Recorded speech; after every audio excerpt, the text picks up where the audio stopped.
the Amskapipi Gunny, or the Blackfeet, which are in northern Montana. So that's the Blackfoot Confederacy. But we had partners on board, which was the Department of Fisheries and Oceans Canada, Parks Canada, Waterton, Alberta Environment and Parks, the Alberta Riparian Habitat Management Society, or Cows and Fish, the University of Victoria, Dr. Karen Helbing's lab processed all of our environmental DNA samples, Charlton Limited Canada, the Old Man Watershed Council based in Lethbridge, and AJM Environmental, who provided our biologist. So it was funded by the Aboriginal Fund for Species at Risk, and which is the Department of Fisheries and Oceans. So it was a Blackfoot shared leadership and capacity support in native trout recovery, addressing climate change, non-native species, and habitat loss. So our objectives were, we wanted to hire one field tech from each of the tribes or the nations.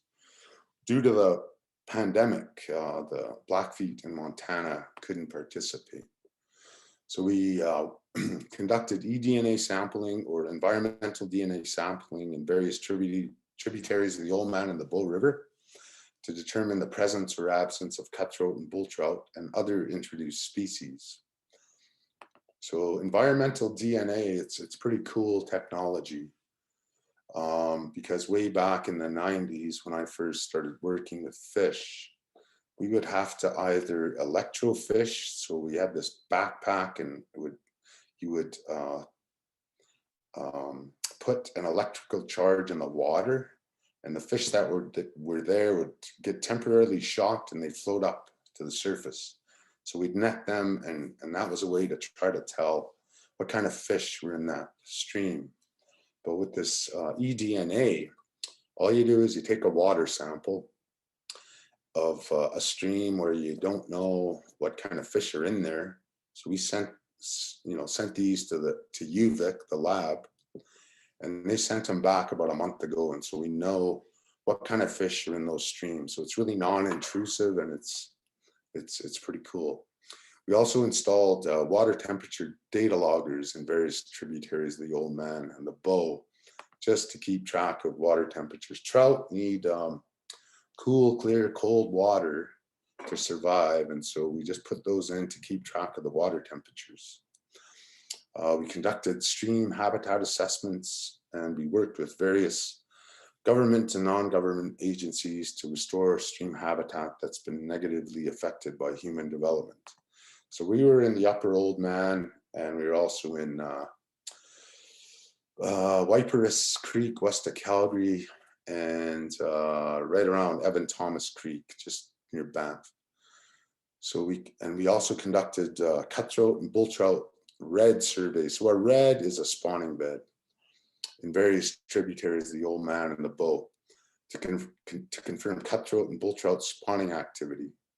Due to the pandemic, we couldn't start until mid-August, so we missed the cutthroat spawning window. Cutthroat are true trout, and they're spring spawners. So they start spawning in late June, early July. And whereas compared to bull trout, they're not a true trout, they're a char actually. And they spawn in the fall. But me and the biologist traveled to the Porcupine Hills and did a cutthroat spawning survey on Canada Day, actually, last year. And we found cutthroat in Beaver Creek. And what I didn't know at that time, and that creek is pretty degraded, and those fish are barely hanging on. But what I didn't know, what our biologist told me, was these are some of the most pure, genetically pure strains of cutthroat left in Alberta. And I was like, wow. And they're barely hanging on, and they're very resilient. Yeah, and then we mostly did bull trout surveys. And the final objective was to interview elders from each of our Blackfoot nations to document traditional ecological knowledge regarding the significance of native trout, water, and Blackfoot place names in traditional Blackfoot territory. And I actually did the interviews, and oh my goodness, I learned so much because we have our places go from just west of Edmonton all the way down to Yellowstone. And in here, like in the Bow and the Old Man, there's so many significant traditional places that we used and we named. And yeah, so it was pretty interesting to interview those elders. So here's just pictures of so we're doing of our work. So we're doing eDNA sampling. So all you do is you take this long boom and you put a water bottle at the end and it's clamped in, and then you take a water sample. So this is our biologist, Matt Coombs. This is Carly Greer. She's from Peagunny, but she was working with Waterton. So she came out to help us a few days. These two guys are from the Peagunny Nation, Brent and Blair Little Mustache, who were taking water samples. I believe this is in the Upper Old Man. And this is Alvin First Rider here in the lower left, taking another stream sample.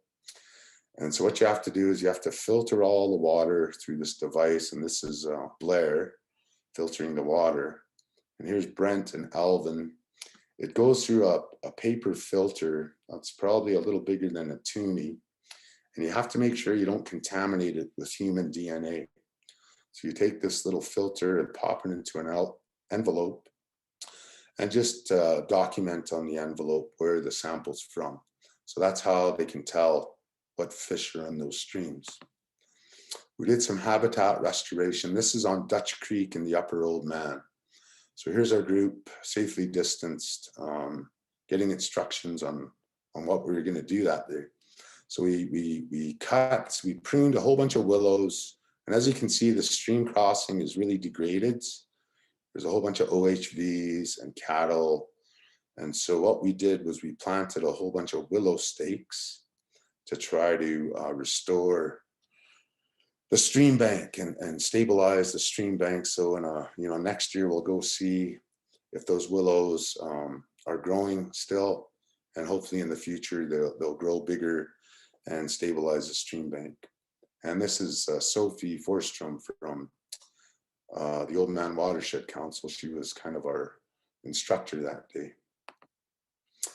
This is bull trout spawning surveys. So here's Joe, Many Fingers. He works in Waterton. He's measuring the spawning bed.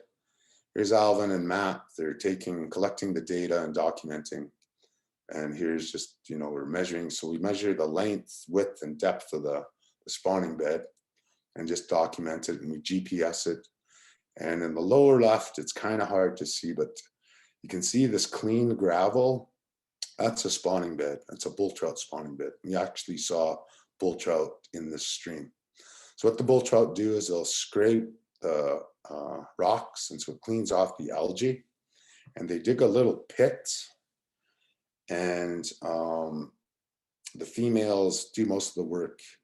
And then they deposit their eggs, and the males are right there behind them, and they fertilize them. So bull trout reds are usually where there's groundwater upwelling into the stream. And that's because, so they find these places, and actually they're very similar to salmon. They go spawn where they were born. And so it's usually in areas where there's groundwater coming up, so the eggs don't freeze over the winter. But unlike salmon, those bull trout don't die. So they go back and they still live and hopefully come up the river again to spawn. And this lower right, we're decontaminating our gear because there's whirling disease in the Bow and the Old Man. And so we had to decontaminate all our gear before we moved to a different stream. And this is installing the water temperature data loggers. So they're connected to a piece of rebar. So we got to drive them into the river, the bottom of the river, the substrate. And it's a little plastic, probably the size of, I don't know, maybe a Tupperware container, like I don't know, 4 or 5 inches, 6 inches. And you unscrew the housing, and there's a little computer in there. And that's what takes the water temperatures. So you drive that into the bottom of the stream, and this is our project manager, Kimmy Shade, pointing at the water temperature data loggers here, this little white device. This is Brent's pointing to this. This is in the Belly River. This is actually in the Old Man. And here we are driving those water temperature data loggers into the river. And you can see Lance here is pointing to this. So when we come back next year, you download this app, you unscrew the housing, you turn the device on, and you download all of the water temperature data for the past year. So it gives you the water temperature every hour for the past year. And that's it. So that's all I've got. So thank you again. And I guess I'd be happy to take any questions. I'm just going to stop sharing. Share screen.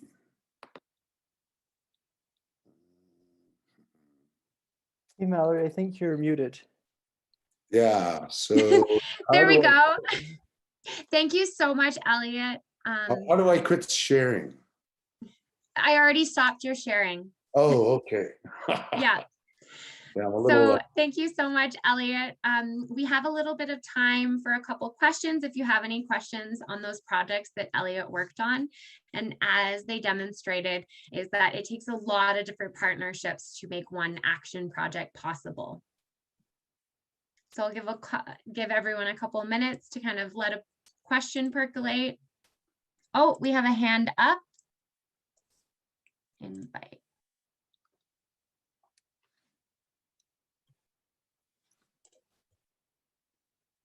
Who had their hand up?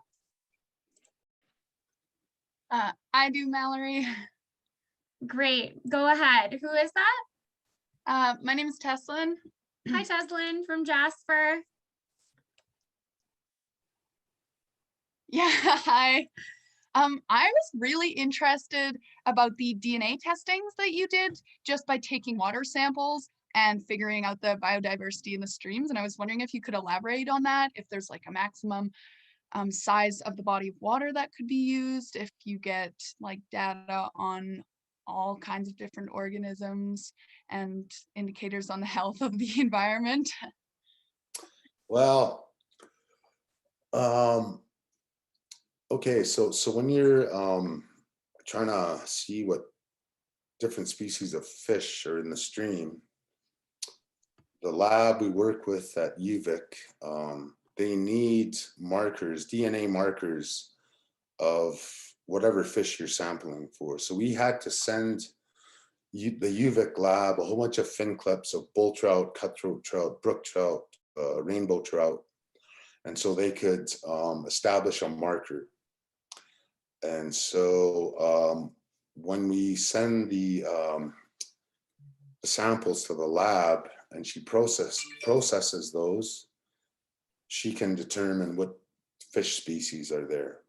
But if you wanna measure, I guess, invertebrates, like, those little bugs in the stream that don't have a spine, you'd have to send the lab reference markers of the DNA that you're trying to find. So all we did was fish. And so if you wanted to measure for invertebrates or muskrats or beavers or mink or whatever, they would need an eDNA or a DNA sample of whatever species you're trying to find, and they would need to reference it.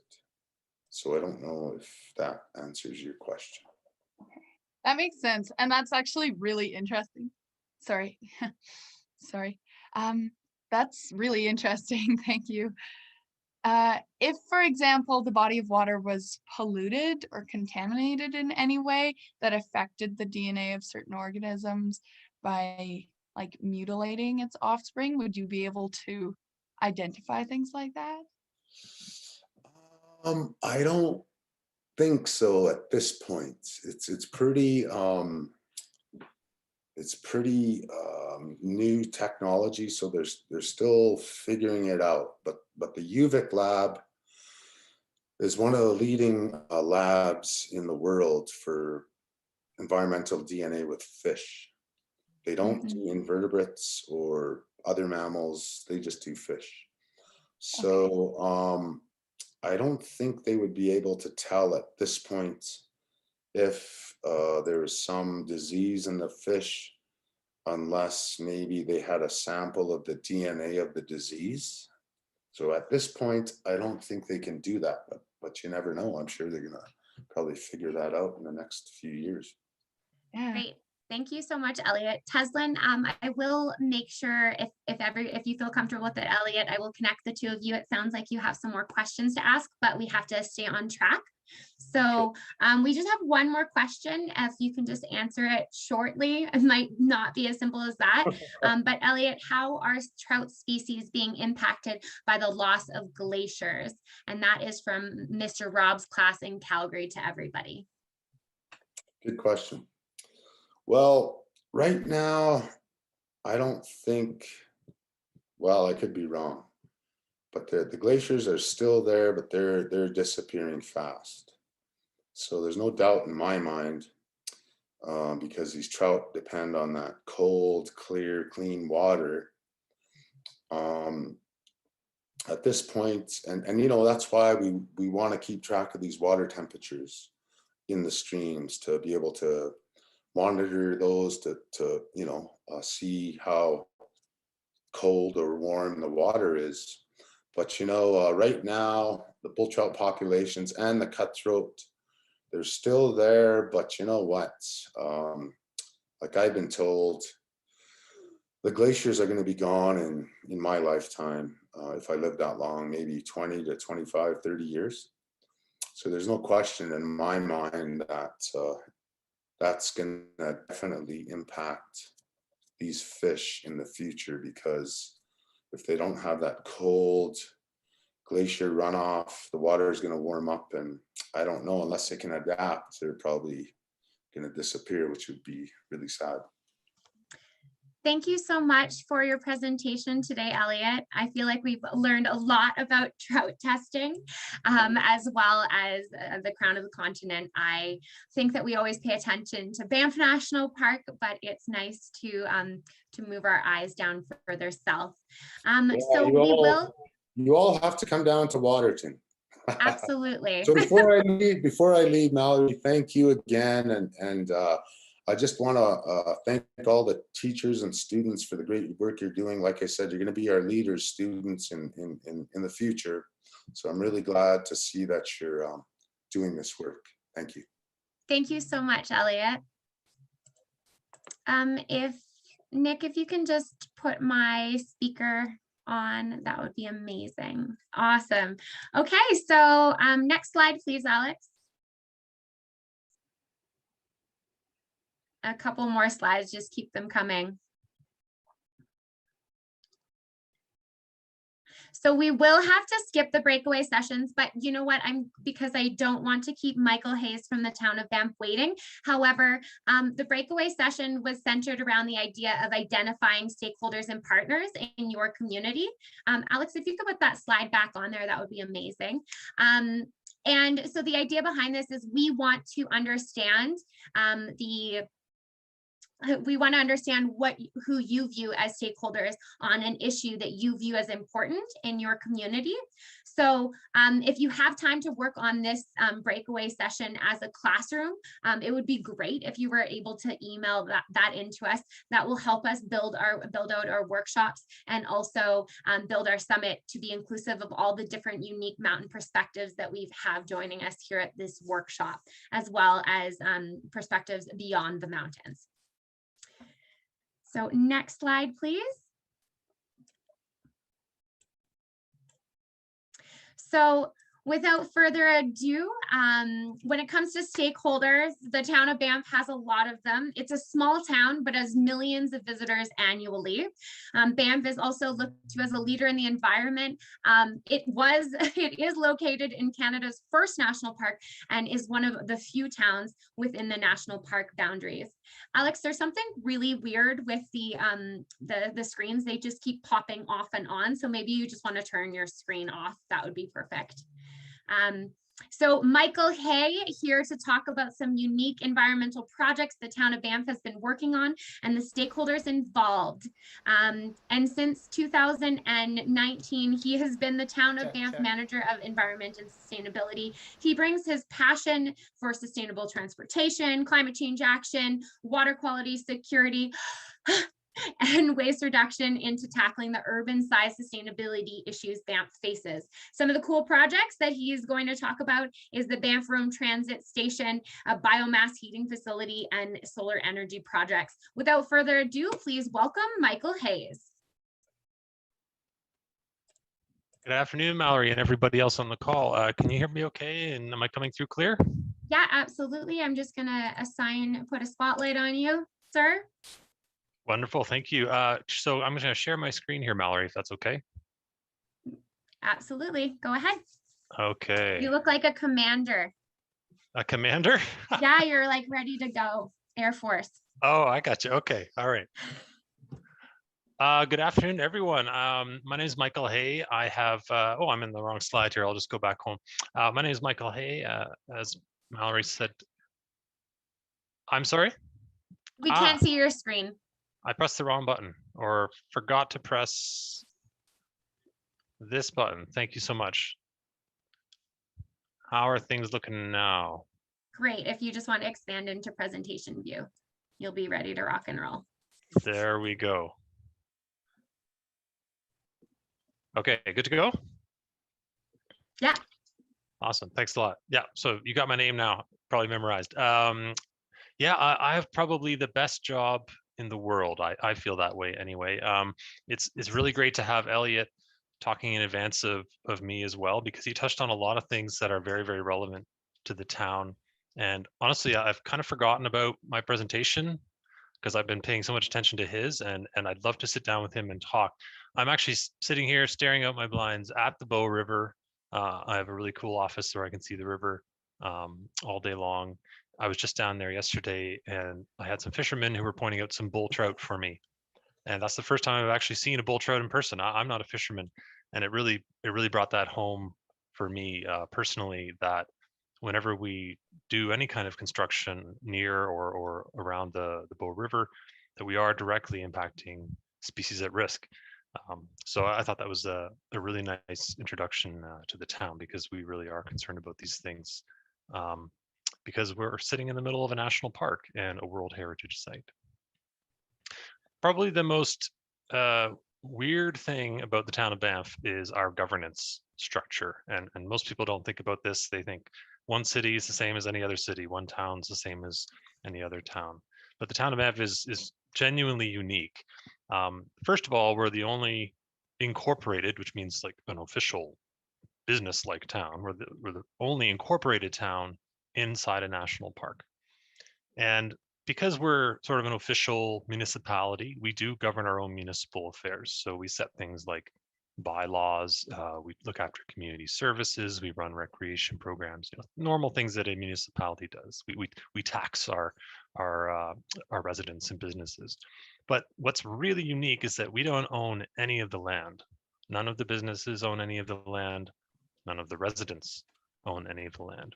All of the land is federal. It's all owned by the government, and it's administered by Parks Canada. And everybody knows what Parks Canada is all about. It's all about preserving the environment. So whenever we want to do something that has to do with changing how a piece of land is used, or cutting down trees to put up a building, Parks Canada calls the shots. And the number one shot that they call is, you must do an environmental assessment. So nothing happens in the town without an environmental assessment. And that's, again, totally unique amongst municipalities in Canada, or any country around the world for that matter. The other really weird thing about us is that we are on a fixed footprint.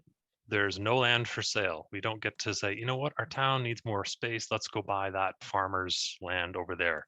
There's nothing like that at all. We have 3.93 square kilometers, and that's all we're ever going to get. And yet we get more and more visitors every year, more and more residents, and the environmental expectations keep going up every year too. So it's a tricky balance for sure. there are a lot of stakeholders, as Mallory said. Parks Canada, really, they're the ones who, call the shots. The province of Alberta, in some cases, is quite involved as well. Indigenous groups, I really appreciate that Mallory identified that distinction between stakeholders and rights holders. That's very, very critical. We have a lot of visitors, 4 million a year and counting, and obviously residents, student groups like yourselves, a lot of user groups, so recreation groups, nonprofits, charities, groups like that, and a lot of businesses. So all those 4 million visitors a year bring in a lot of economic activity, and there's a lot of businesses in town whose concerns need to be addressed. And of course, we have neighboring municipalities like Canmore, Lake Louise, Exshaw, and even as far as Calgary, because so many of our visitors come from Calgary. But as you can probably guess, our number one stakeholder is actually not a person at all. It's wildlife. So most people think about the big animals, the big, the ones that make the front page of the pamphlets, grizzly bears and elk. And this is a mule deer here quietly eating in someone's backyard. But actually, in the day-to-day operation of the town, we spend more time, I think, looking at the little guys. So we've got birds, bats, the Banff snail, which is endangered, little brown coyotes, little brown bats that are endangered. We were just demolishing a house about a month ago, but we couldn't demolish it before we went in and we surveyed to make sure there were no bats or no evidence of bats. So you're just really, really careful about any disturbance, even if it's an existing building, to make sure that we're not impacting habitat that we created ourselves by putting up a building.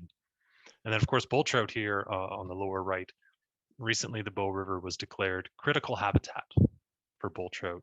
And so the river is under new protections that we need to be conscious of every day. That's a big part of my job, is understanding those protections. So that's just a little bit of background and context. I'm going to jump into some pretty specific examples of our land management challenges now. There's two I want to show. The first is up here on the right. This is our operations compound. So this is kind of the pretty part of town down here. And then there's kind of the ugly part of town, the working part of town, where all the vehicles get stored and, the road salt gets stored and stuff like that. That's up here in our operations compound. But we have to be conscious of environmental issues up there just as much as anywhere else. So I'll talk a little bit about that one. What we keep track of very, very carefully, and also Parks Canada ensures that we keep track of this very, very carefully, is land use changes over time. So I'm 40 years old. I was born in 1980. This is a photo from 1978, just around that time. And then there's an equivalent photo of the same area taken last year. It's actually from 2020, not 2021. And on the you can just see there are significant changes in land use that have occurred over this 42-year period by looking back and forth between these two photos. Now, what I've shown here on the left with these green arrows is just like a really, really rough indication of how wildlife are moving through this area. So we have much more detailed and technical data. It's just there's a lot to show. So this just shows that wildlife are moving broadly west to east through this area, and sometimes are crossing through the compound north to south. And you can see how the impact is, how land use has changed. The town of Banff was incorporated in 1990, actually. And in that year, we took this area of the compound here in the north and reverted that back to nature.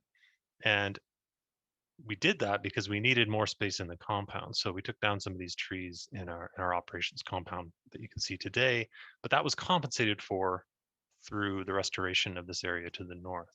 Since that time, there's been a little bit of loss and a little bit of gain, and it's more or less balanced out. The part that I've had to deal with since I started in 2019 is our new transit garage project. So you can see that down here, there's a big clear cut area. I'll just flip that off so you can see. That was clear cut in April of last year. Actually, we just finished cutting the last trees a year ago today in that clear cut area there.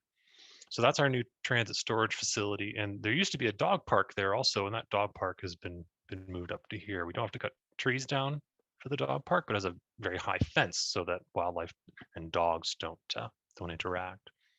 So a natural question you might ask here is, Well, if you compensated for the trees you cut down in 1990 by restoring space further to the north, how did you get away with cutting down all these trees in 2020? And that's an interesting question. That's a bit tricky. So I'll zoom in here a little bit. This is just an oblique shot from the air of our compound. And this is actually the new transit garage here on the lower right. It was just finished last month. I just took this photo about a week ago. They're still moving in. It's a brand new home for our transit buses. And then there's just a little photo of the dog park here. So what's quite interesting here is that we're trying to accomplish all of these things, improving the wildlife corridor, but to do that, we have to be creative with space. And really what we're trying to do is earn the right to build something new by restoring an area that is important to wildlife. So the way we do that is we look at how we use space now. So these red squares down at the bottom here, or in the middle of the screen, that's where we store our buses right now. And then to the north of that, there's a big pile of wood waste. I'll just flip that off so you can see there's just a huge pile of wood waste. So we've got two big volumes of material, buses and piles of wood waste. And those are connected because we're moving all those buses across the road. So that's some space that we can free up in the compound. And that new building, that new transit garage is actually being heated by wood chips that we are deriving from that wood waste. So this is a waste to energy project that we're putting in place to heat the building. So then we don't have to store as much wood waste. So that shrinks that footprint in the compound. This is just a photo of the bunker where our wood chips are stored. So you can see right now, like we're shrinking that space requirement to the north of this road here, and expanding that space requirement to the south. And actually, there's a lot of other stuff that we plan to do in the compound to save space as well. We're going to completely change how we manage all garbage and recyclables in the compound to save space. And the ultimate goal is to kind of nudge that wood waste pile to the south a bit and return this entire swath of land to nature sometime in the next 5 to 10 years. This trade, if you will, was a critical part of our conversation with Parks Canada this time last year, where we were basically trying to persuade them that we were going to do the right thing. Yes, we're going to cut down all these trees, but we're also going to, through that activity, we're going to restore some land to the north. And this is really, really important because the land to the north is the heart of the wildlife corridor and is actually more critical for wildlife than the area that we cut down. So it's obviously quite complicated. It takes a lot of work, months and months of thinking, never mind writing the reports and doing the environmental assessments, but it's worthwhile because the story here is all very positive. Transit, of course, reduces the amount of vehicles we have in the park. It reduces greenhouse gas emissions. It eliminates crowding. It improves the user experience. But more critically, the more transit, the fewer cars, therefore the less parking. And if you've ever seen a brand new parking lot being built, you have to cut down a lot of trees to build a parking lot. And our transit service services a lot of destinations in Banff National Park: Lake Louise, Johnson Canyon, Moraine Lake, Lake Minnewanka. And by taking down trees on the edge of town, we're able to prevent the loss of habitat elsewhere in the park. So there's a lot of big picture thinking required here.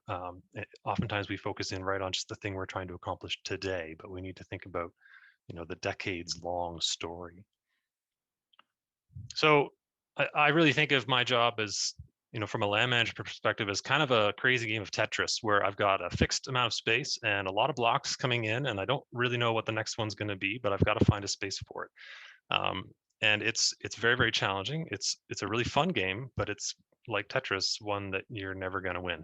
I've never met a person who beat Tetris. So that's kind of how it feels from day to day, but it's really, really rewarding. I'll quickly go on to a second case study here. This one's a little easier, a little shorter. We have a lot of elk running through town. I just counted the herd of elk down at the rec grounds on when was that? Tuesday night, and I counted 85 elk in that herd, and I know I missed some.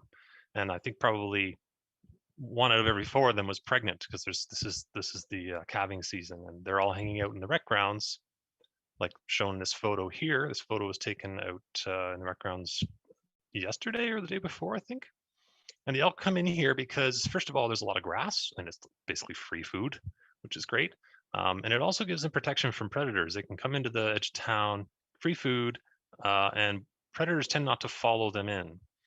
So not always anyway, but from time to time they do. So here's a bear that's actually come into the rec grounds and a bunch of frightened rugby players.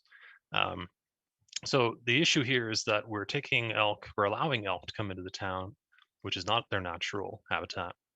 And then potentially they draw in predators, but more critically, they're actually, both of those groups, elk and bears, are interacting with humans in a way that may not be ideal.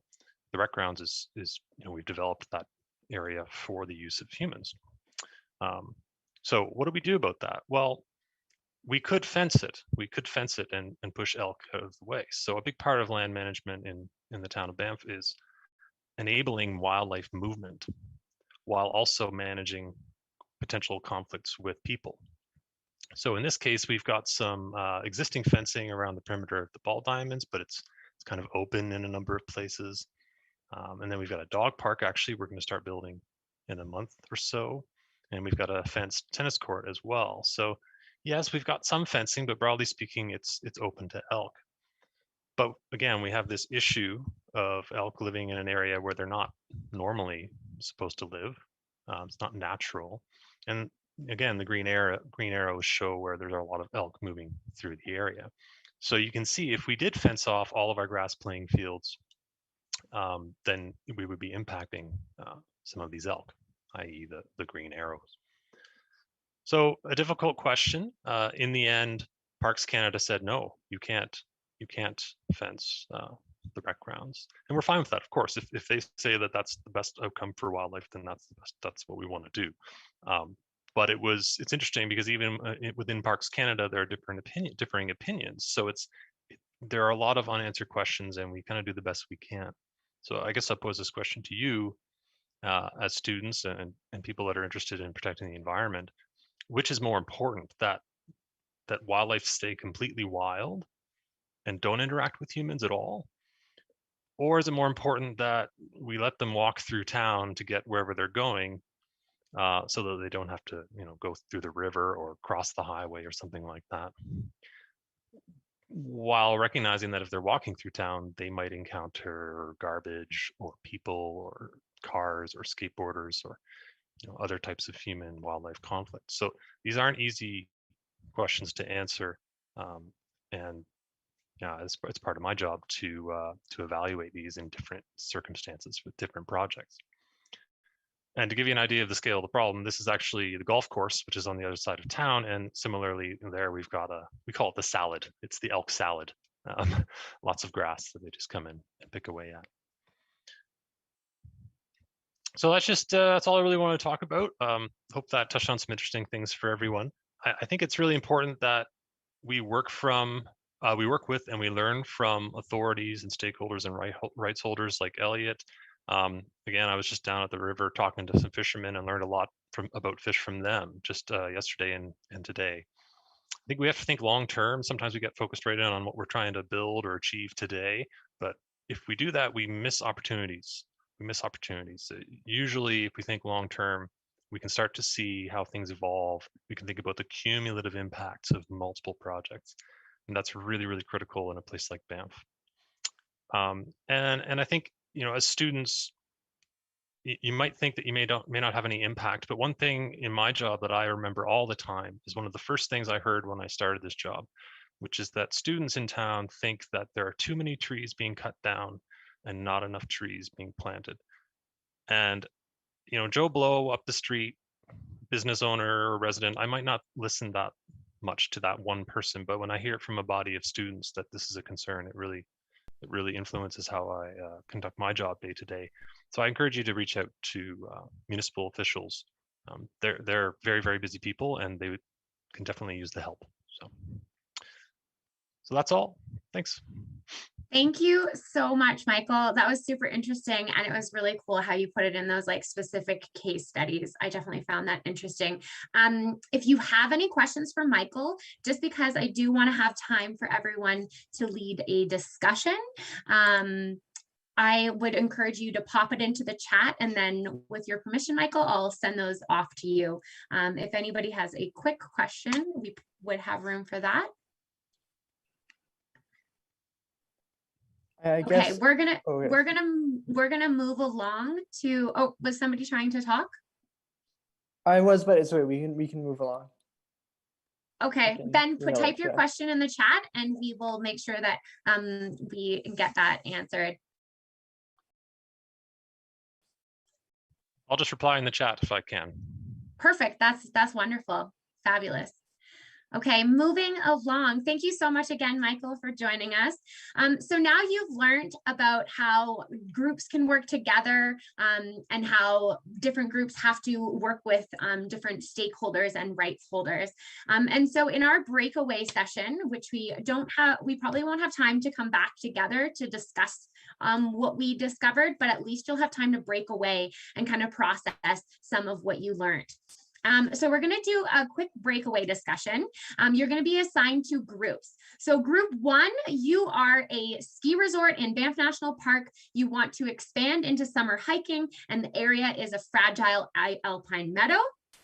Group 2, you're the town of Banff and you need solutions for increasing visitation, which is causing car congestion.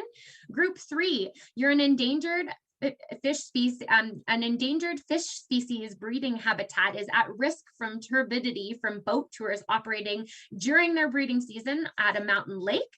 Group 4, led by Liam, is a mother grizzly is hanging out at the Nordic Center, and she is charging a group of bikers that are biking at dusk with off-leash dogs. And also, this is in berry season. And then group 5, you are a popular hiking trail which crosses through sacred indigenous territory and critical grizzly bear habitat. And group 5, which is Adam Rob's classroom, you are a ski touring lodge located in critical caribou habitat in Jasper National Park.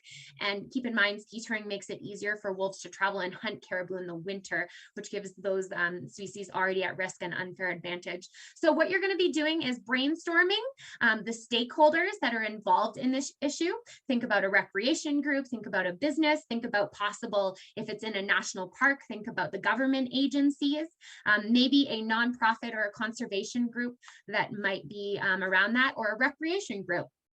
And then brainstorm through the perspective of those stakeholders a couple different solutions.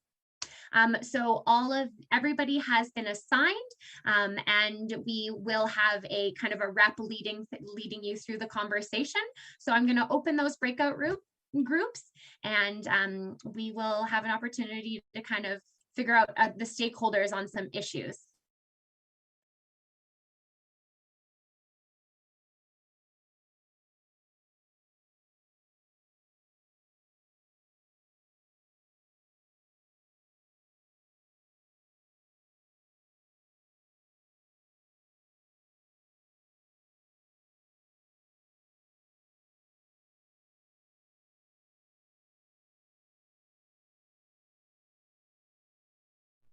Hey everyone who's joining us online. Thanks so much for watching our stream. We really appreciate it. We're just doing some breakout sessions now, but we'll be back shortly. And once we're back, I'll let you guys know. In the meantime, I'm going to put on some music in the background, which you guys can hear. And it's actually from our headlining musical guest who will be performing at the Canadian Rockies Youth Summit. See you guys soon. They ask you for your number if you wanted mine. I guess that you could say that it was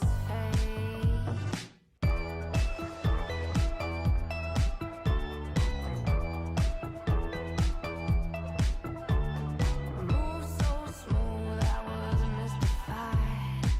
Jumped your way through all of my friends. I knew it too, you weren't satisfied. Heart and head will battle to the bitter end.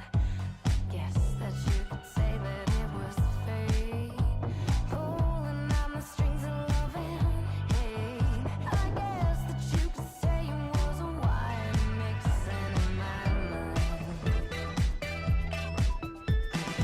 If you need more time, I don't mind. I'll be here when your heart is light and free. And if you need more time, oh, I'm the patient kind. Baby, it's the same.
guess that you could say that it was fate.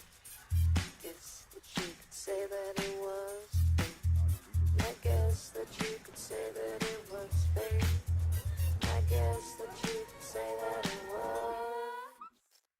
If you need more time, I don't mind. I'll be here when your heart is light and free. If you need more time, oh, I'm the patient kind. Baby, it's the same with me. Baby, it's the same with me.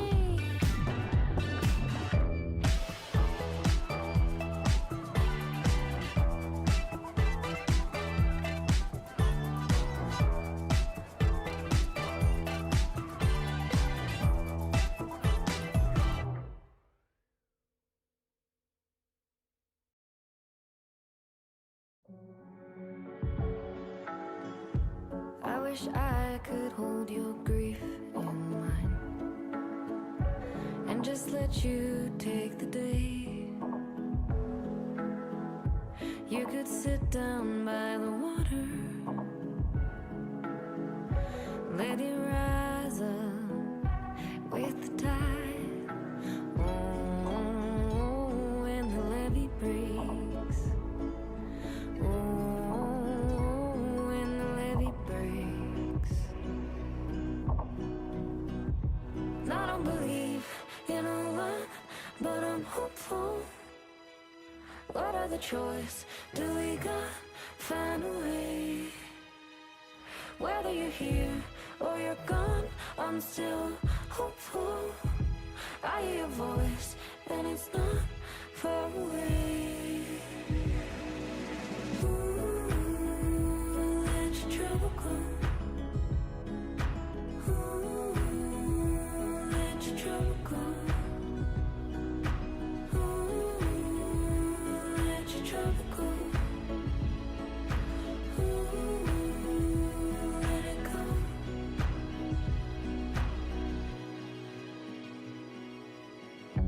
There's a way for us to live past fear, breaking out to bigger space. And I've been learning from the water. Let it rise up with the tide. Oh, when the levee breaks. Oh, when the levee breaks. I don't believe in a lot, but I'm hopeful. What other choice do we got? Find a way. Whether you're here or you're gone, I'm still hopeful. I hear your voice, and it's not far away. Ooh, let your trouble go. Ooh, let your trouble go. Ooh, let your trouble go. Ooh, let it go. I don't believe in a lot, but I'm hopeful. What other choice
trying to fail and choose to live these goddamn tic-tac crew.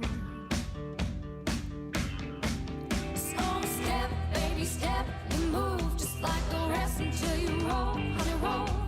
Do what you do best, baby, step.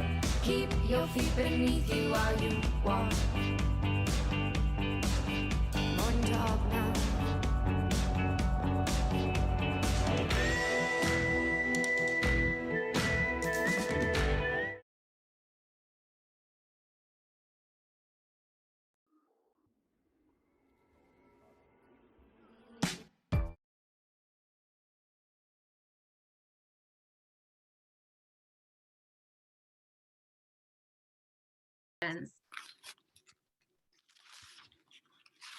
Liam, you are the leader of group 4. Yes, I am.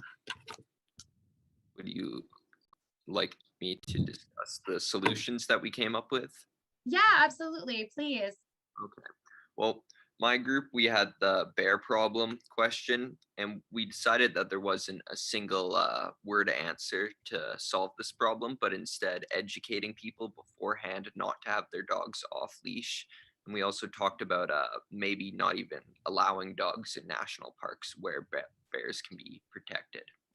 And that is a solution in some national parks in the United States. Yeah. Awesome.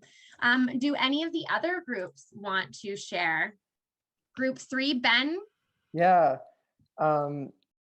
So I accidentally wasn't really paying much attention because I was typing some on my questions. So we just talked about being the perspective of the ski hill, and we were kind of interested in what Michael was talking about how animals just kind of how they have those movement corridors and how it needs to be like very natural for an animal to move through a land that is being shared with humans.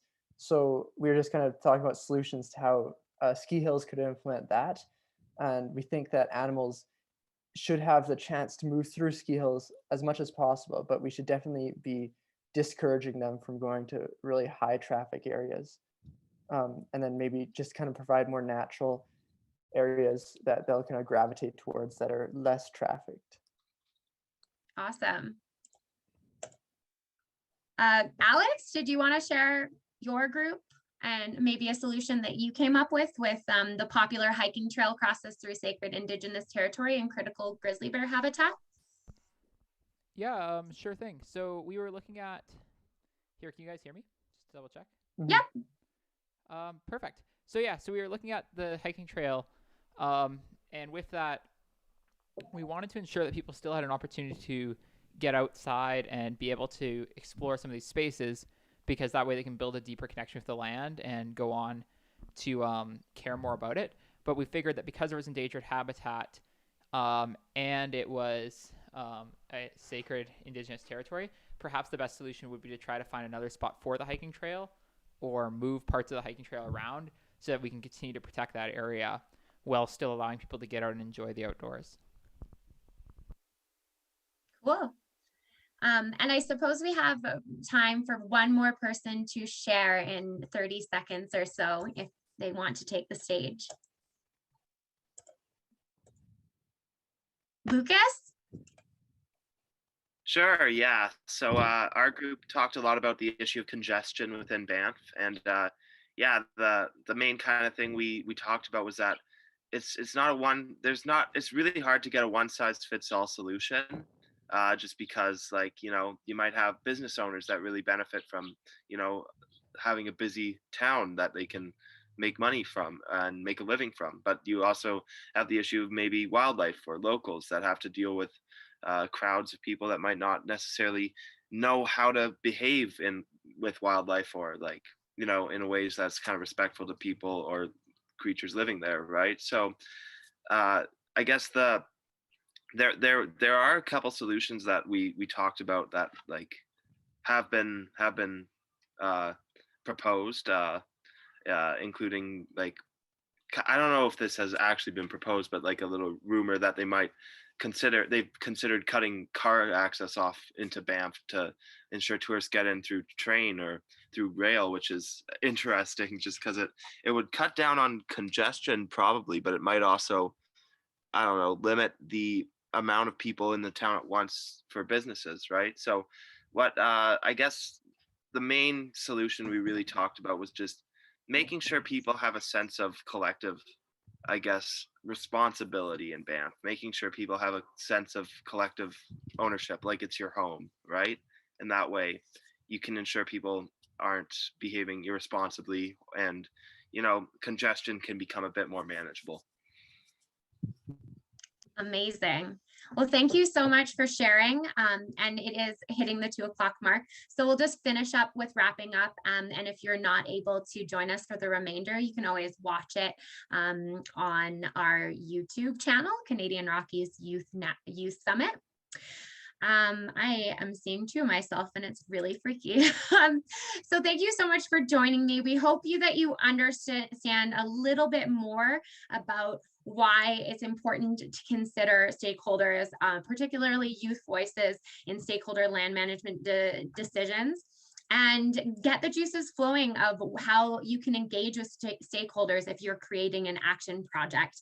Environmental issues can be incredibly complex, and it's important to recognize that, that if we engage with stakeholders, we can have a multi-pronged solution.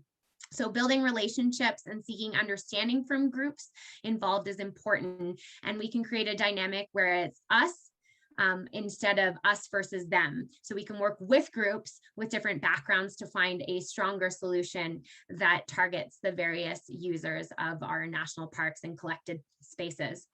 So once again, we're going to bring it back to the idea of elevating youth voices in land management.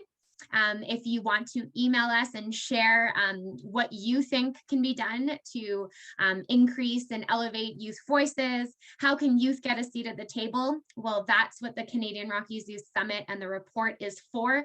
And are youth valued enough as stakeholders? We believe that they should be, and this is a great time to elevate your voice. Like Michael Hayes said in his presentation, he is willing to listen to a collective body of youth, not Joe Blow from down the street that's bugged on something. So Mallory. your voice is powerful. Thank Mallory. you so much. Mallory, I'd just like to make a couple of comments before we end this session. Yeah, absolutely. So like bull trouts, cutthroat trout, grizzly bears, and wolves, they are all indicator species. And what they indicate is that this landscape might still be healthy enough to sustain these species. I'm going to tell you a quick story. You know, I worked on this wolf project, and it was Belly River wolves. And so what happened was this female wolf dispersed into Waterton in the Belly River back in 1993. And it was the first wolf pack in 40 years to naturally recolonize this part of the country.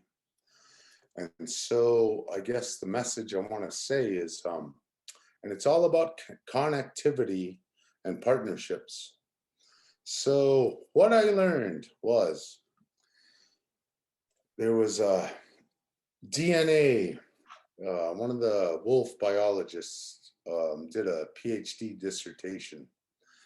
And so she collected 96 wolf DNA samples in Glacier Park and around southern Alberta and wherever.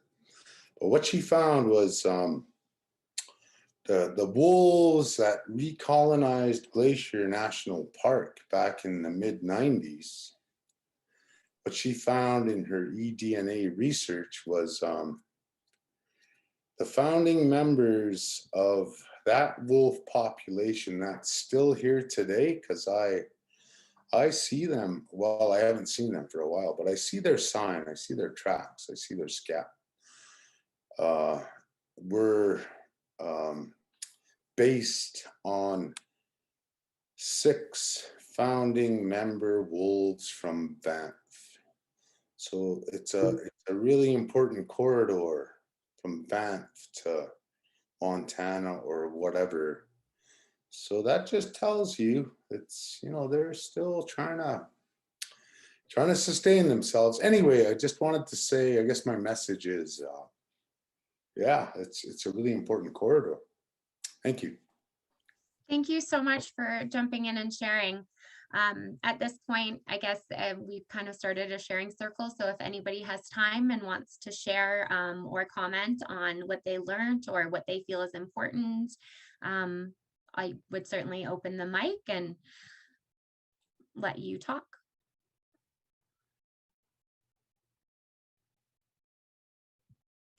Okay, so I guess that wraps it up. We have a couple one more workshop coming up before our next, before the Canadian Rockies Youth Network, which is May 12th to 14th. We're going to be kicking off this summit with opening ceremonies, which includes some awesome music headliners and artists that care about the Canadian Rockies, and then a full day from 9 to 4 of events on the 13th and the 14th, which are Thursday and Friday. If you want to join our workshop, I'll be sending out a link like the past one for you to register for that. And the next workshop is going to be 2 Thursdays from now on April 29th at the same time, same place. Thank you so much for joining us. We really appreciate all your engagement, and it's always really fun to hear all your voices on these topics. Thank you to our presenters, Michael Hay and Elliot Fox, and to our amazing summit organizing team, Ben, Lucas, Alex, Liam, and of course, Ava and Thomas are not there. Elliot, thank you, and have a great day. Get outside.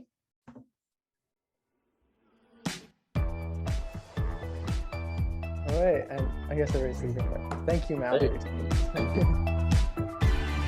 for running and organizing all this stuff. It's a lot of work. Yeah. Thank you, Mallory. This was awesome, and Ben too. I believe you had a really big role, so this was really great. Was that Cheslin?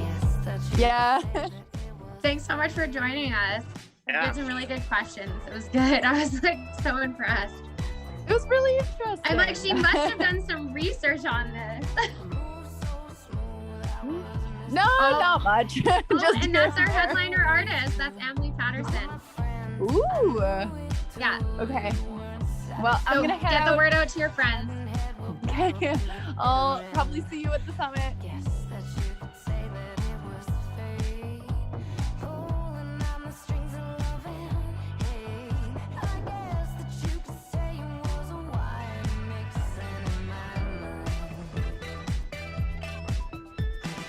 If you need more time, I don't mind. I'll be here when your heart is lighting